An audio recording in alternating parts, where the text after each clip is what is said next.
Bonjour, nous allons aborder un chapitre d'histoire de troisième, civil et militaire dans la Première Guerre mondiale.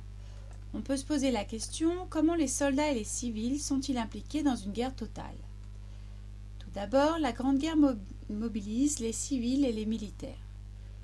Comment la Première Guerre mondiale mobilise-t-elle les civils et les militaires? Nous verrons tout d'abord les combattants dans la Grande Guerre. En août 1914, il y a la déclaration de la guerre, avec un ordre de mobilisation. En août 1914, mobilisation des soldats qui, selon la propagande, partent la fleur au fusil. Cette guerre oppose les pays de l'Entente, c'est-à-dire la France, le Royaume-Uni, la Russie, et les empires centraux tels que l'Allemagne, l'Autriche-Hongrie, et à partir de 1915, l'Empire ottoman. Il va y avoir tout d'abord une guerre de mouvement de 1914 à 1915.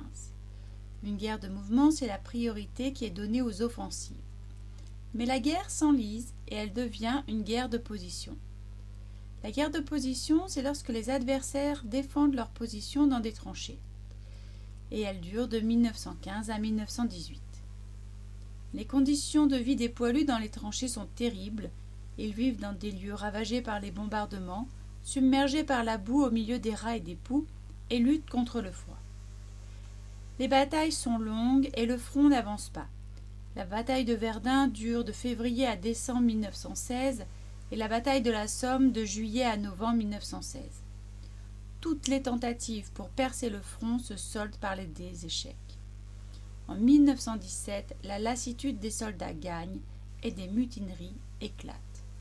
Les mutineries, ce sont des révoltes des soldats contre l'autorité militaire. En avril 1917, il va y avoir l'entrée en guerre des États-Unis et en 1918, la reprise de la guerre de mouvement. Nous verrons ensuite les civils dans la guerre totale.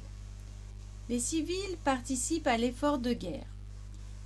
Il y a le rôle des femmes à l'arrière.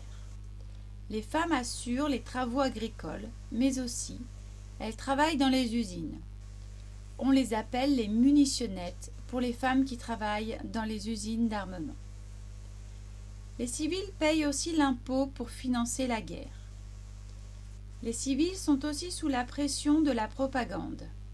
La propagande, c'est un ensemble des méthodes de communication utilisées pour faire accepter une opinion ou une idée à toute une population.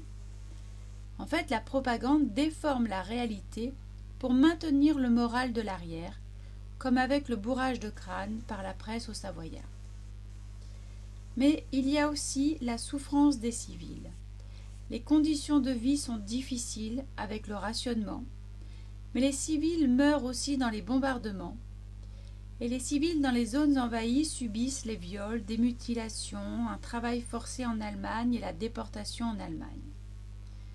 Une guerre totale, c'est donc un conflit mobilisant pour la victoire la totalité des forces militaires, économiques et humaines. On va s'apercevoir que cette guerre, c'est une violence extrême pour les combattants et les civils, avec l'exemple du génocide arménien. Entre 1915 et 1916 se déroule le génocide des Arméniens dans l'Empire ottoman.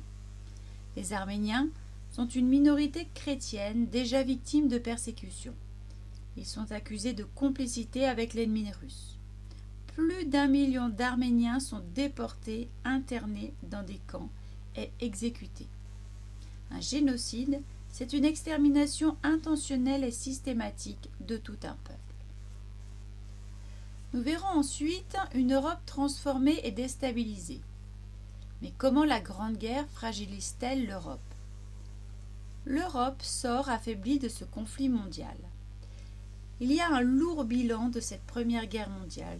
Tout d'abord un bilan humain, 10 millions de soldats morts, 6 millions de mutilés, où on peut voir apparaître les gueules cassées. Il y a aussi l'endettement. Les dépenses liées à la guerre et à la reconstruction provoquent l'endettement des pays européens, notamment auprès des États-Unis. Il y a aussi la mémoire. La nation est en deuil et érige des monuments aux morts. Les soldats fondent aussi des associations d'anciens combattants. on va s'apercevoir que l'Europe est instable politiquement. En 1917, le pays doit faire face aux défaites, aux pénuries et à la hausse des prix. En février, les grèves et manifestations provoquent l'abdication du tsar Nicolas II. Et en octobre, le nouveau gouvernement partisan de la guerre est renversé par les bolcheviks, conduits par Lénine. Les bolcheviks, ce sont des révolutionnaires russes partisans de Lénine et d'un régime communiste. La paix avec l'Allemagne sera signée en mars 1918 et un régime communiste sera instauré.